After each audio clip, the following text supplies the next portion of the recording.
Lo que me interesa es como compartir posibilidades con los terapeutas de cómo un objeto metafórico puede acompañarnos e incidir, ¿no?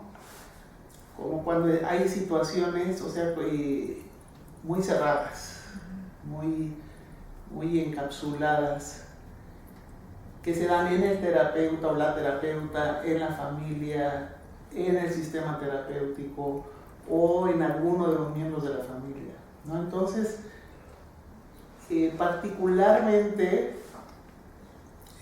muchos autores las han utilizado y dan un giro y una visión distinta a la terapia y al fluir de la terapia.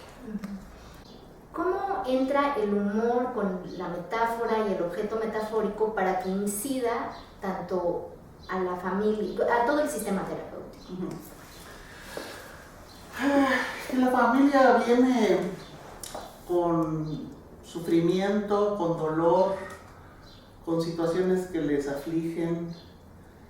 Y nuestro trabajo es un trabajo serio, pero me parece que nuestro trabajo podemos decidir no hacerlo solemne. Y el humor es la sal y la pimienta de la vida, que uno puede realmente mirar y vivir de manera distinta las cosas cuando toma una perspectiva, cuando lo mira desde otro lugar, cuando le ve otras facetas. Y esto de pronto podría parecer como algo muy espontáneo dentro de la sesión terapéutica, o incluso, digo, a pesar de ser como muy elaborado y muy pensado, podría parecer espontáneo, y eso como puede llegar a romper como esa situación tan cerrada de la familia. Sí, empieza a hacer una diferencia. O sea, aquí traeríamos a Bateson, es una pequeña diferencia que empieza a hacer una diferencia, ¿no? Entonces es como si tuviéramos siempre llaves, pero las llaves nos las da la familia. Y tal vez si pudiésemos entrenarnos en poder percibir, captar, entender y tomar esa llave que la familia está dando, porque es una llave que tiene un sentido para la familia, ¿sí? Y esas llaves también se generan en el espacio terapéutico junto en el sistema terapéutico de la familia con el terapeuta. Entonces poder registrar y captar esas situaciones que a veces nos las traen en bandeja de plata y no las vemos porque no necesariamente les otorgamos un sentido, ¿no? Me parece que es importante ahorita que dijiste, no las vemos. ¿Cómo ha sido este entrenamiento tuyo para poder ir viendo como esos elementos que pueden ser utilizados para ayudar a la familia? Bueno, será porque nací en la poesía, porque mi mamá declamaba. Entonces nací en la poesía y nací en los dichos, y mi papá siempre nos inculcó: la voz del pueblo es la voz de Dios. Y entonces el humor y las metáforas estuvieron siempre presentes, en dichos, en cuentos. Entonces desde ahí me formé. Y porque desde chica lo que más me interesaba era jugar, porque el juego es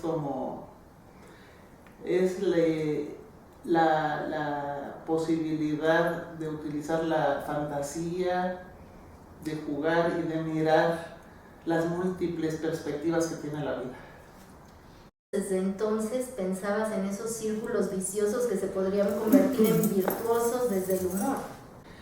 Claro, o sea, el año pasado fueron 30 años que publiqué mi tesis de doctorado, que fue sobre la transferencia en la familia, sobre los círculos viciosos tienen que ver particularmente con el concepto de rigidez en la familia y de familias que tienen muchas dificultades a lo largo de muchas generaciones y sufren mucho y se repiten, o sea, patrones. O sea, en esa tesis era como la idea, lo que me maravilló cuando inicié mi trabajo en terapia familiar en el Hospital Psiquiátrico Infantil. La primera vez que vi un genograma y que lo fui viendo y entendiendo, me maravilló el genograma, me parece como una radiografía, y me maravilló la repetición de los patrones, de los síntomas, de las ideas, de las creencias, de las relaciones. Entonces me quedé así como realmente casi hipnotizada, maravillada, y quería entender de qué se trataba.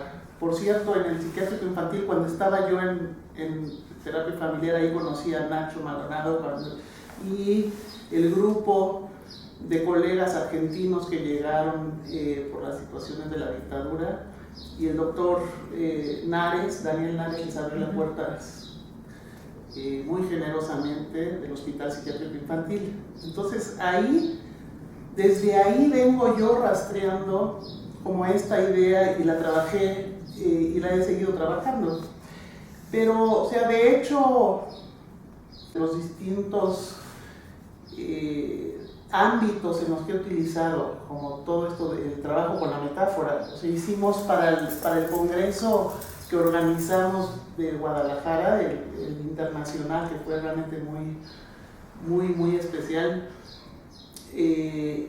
Trabajamos con un grupo de terapeutas una investigación sobre las percepciones que las familias tienen acerca de la terapia, del terapeuta, de su proceso y de sí mismas antes y después de la terapia.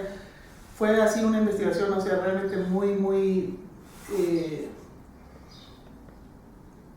muy especial, muy productiva, y pues fue a través de metáforas y objetos metafóricos, ¿sí?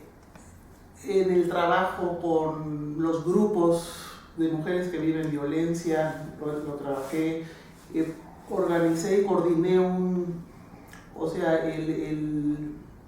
trabajo de construcción de relaciones pacíficas en escuelas, donde mucho del trabajo era a través de las metáforas. O sea, y fue un trabajo que hizo una diferencia notable en una escuela pública en Quintana Roo, que los niños aventaban las bancas y había una violencia impresionante. El giro que dio fue muy impresionante, y la mayor parte del trabajo fue a través de las metáforas. Y fue, 2 años después hice una entrevista de seguimiento, y tanto el director, los profesores como los niños decían, había habido un cambio de segundo orden en la escuela. Entonces esas cosas, son pequeños ejemplos que te dan cuenta del efecto que tiene, trabajado sistemáticamente con congruencia y donde son involucrados los niños, ¿no?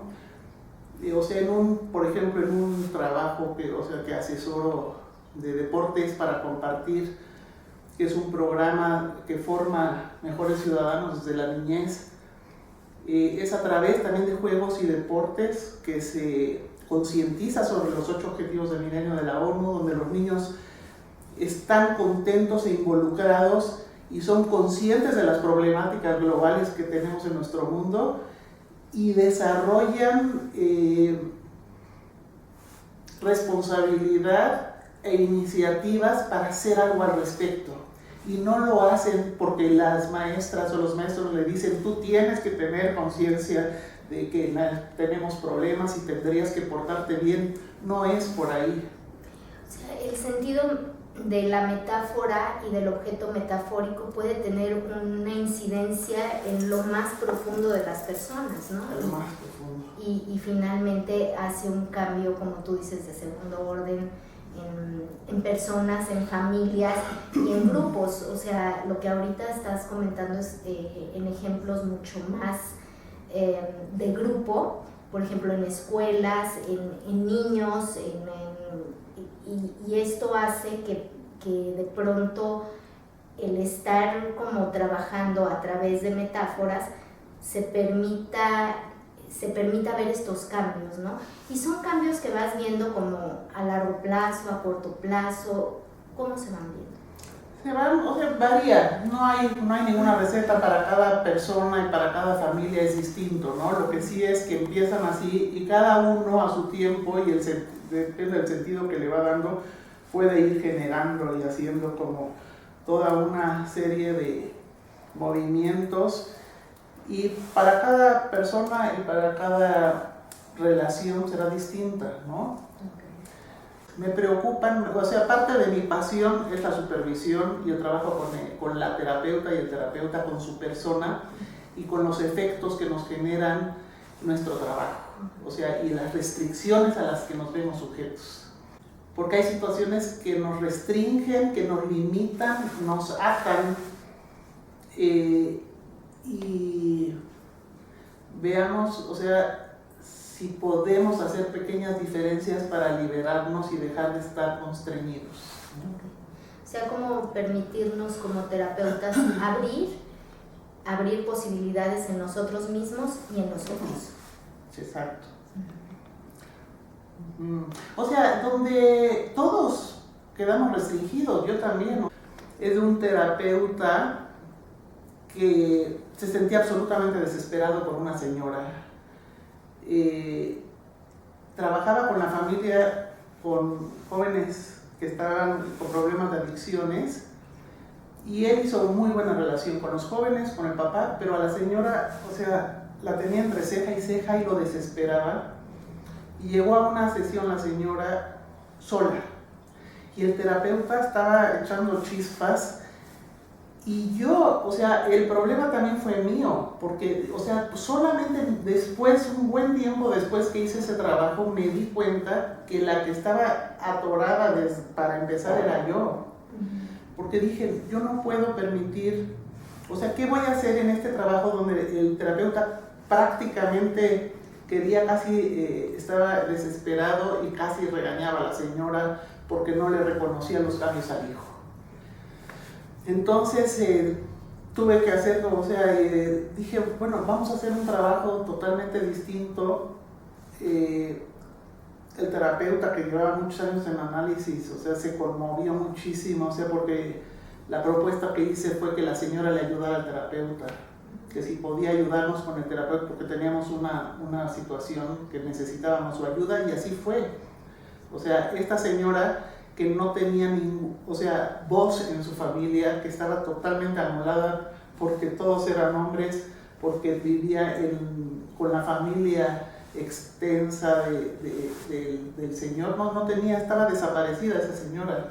Y en esa sesión fue la señora la protagonista, acompañada por mí, y realmente nos ayudó.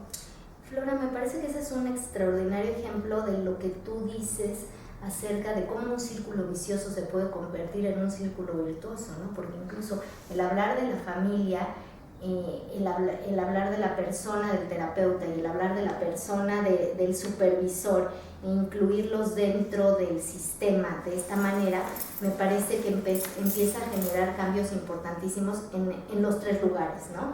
Entonces, creo que son como estos ejemplos que sí nos permiten ver cómo puede una familia moverse de lugar con el terapeuta y con el supervisor. Pues sí, o sea, ahí era mi problema, o sea, fue muy intensa, el terapeuta de 60 y tantos años lloró con la señora cuando se dio cuenta de algunas cosas que a él le estaban sucediendo y me agradeció muchísimo después, porque fue un trabajo sumamente significativo para él. Había en ese equipo 3 terapeutas jóvenes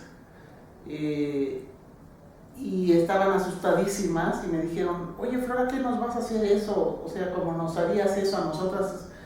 Y yo les dije, no, o sea, una de las cuestiones muy importantes es saber con quién puedes hacer qué, cuándo, cómo y dónde. El existir es un hecho, pero vivir es un arte y hacer terapia también es un arte. Flora, ¿quisieras agregar algo para terminar todo esto? Pues me emociona mucho, o sea, cuando trabajo, me emociona poder saber que podemos hacer pequeñas diferencias que hagan la diferencia. Para mí, hacer pequeñas diferencias con las terapeutas, con los terapeutas en las instituciones, que tenemos, o sea, círculos viciosos, y poder hacer algo, una pequeña maniobra que en vez de que se vea esto, se vea así como las posibilidades y las cientos de posibilidades que hay, pues dan mucho ánimo y son muy importantes. Gracias por la entrevista. Muchas gracias a ti.